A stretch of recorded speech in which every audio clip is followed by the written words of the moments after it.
Na kusalimu asubuhi ya leo, mpendwa na rafiki yangu, nami naomba nikukaribishe kwa ajili ya neno la Mungu. Ujumbe wetu unasema, amini katika ahadi za Mungu. Kitabu cha Mwanzo mlango wa 21 na mstari ule wa kwanza. Bwana akamjia Sara kama alivyonena, Bwana akafanya kama alivyosema. Mtu wa Mungu, asubuhi ya leo ningetamani uone ukuu wa Mungu ndani ya ahadi ya Mungu. Mungu ni Mungu ambaye akisema kitu, haijalishi kile Mungu alichokiahidi kwenye maisha yako, inaweza ikachelewa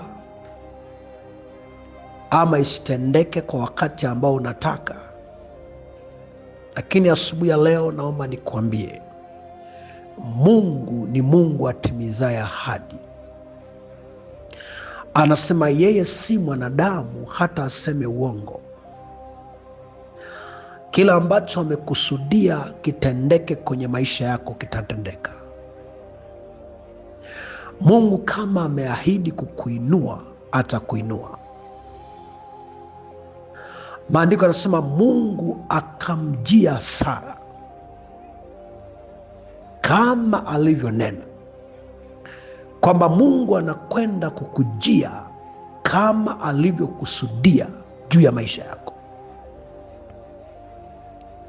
Na Mungu akatenda kama alivyosema, kwamba Mungu alimwambia Ibrahim, kwa majira na muhula kama huu Sara atapakata mtoto. Na Sara akaona kama ni kicheko, akaona ni kitu ambacho haiwezekani. Kwa nini? Kwa sababu Sara akiangalia hali ya kawaida ya wanawake, anaona amekoma siku zake. Akili yake ikakataa kuamini katika ahadi za Mungu. Lakini kwa majira na kwa wakati kama ule ambaye Mungu alikusudia, Sara akajikuta amepakata mtoto.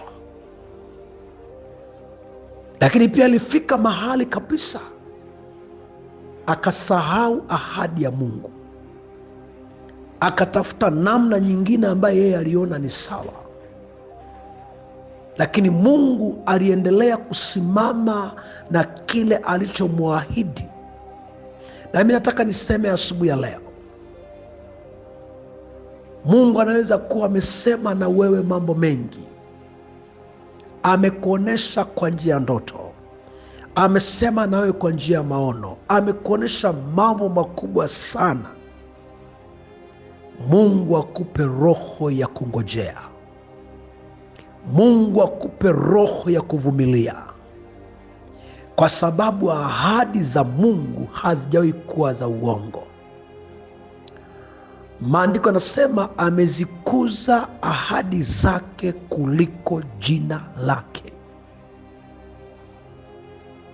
Mungu alimwahidi Daudi kwamba ingawa mikono yako imemwaga damu, ingawa wewe hautanijengea hekalu, lakini nitainua uzao katika viuno vyako, nitainua uzao katika nyumba yako. Asubuhi ya leo mpendwa, haijalishi umengojea mpaka umechoka, katika uzao wako Mungu atamuinua mtu. Na si tu katika uzao wako, katikati ya miaka yako Mungu atafanya kitu. Ni kwa sababu anasema katika Joel, nitarejesha miaka yako iliyoliwa na parare na tunutu. siku zako ambazo shetani ameziharibu, Mungu ana uwezo wa kurejesha. Mungu ana uwezo wa kurudisha vya kwako vilivyopotea. Ndivyo ahadi ya Mungu ilivyo.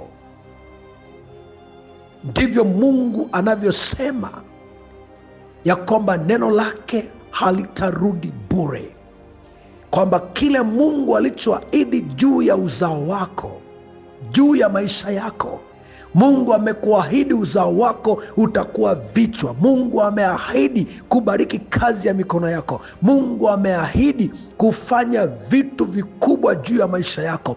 Ni wewe kusimama kwenye ahadi ya Mungu ili uone mkono wa Mungu utakapotimiza ahadi zake. Na tuombe. Mungu mwaminifu aliye hai, kuna mtu asubuhi ya leo anangojea ahadi ulizomwahidi. Anasubiri kwa moyo wa furaha. Mungu mwaminifu, timiza ahadi ulizokusudia juu ya maisha ya huyu mtu, katika jina la Yesu Kristo, amen. Ni rafiki yako Mwalimu Bishop Daniel Mathew, Arusha, Tanzania. Mawasiliano yangu ni 0766 92 11 70.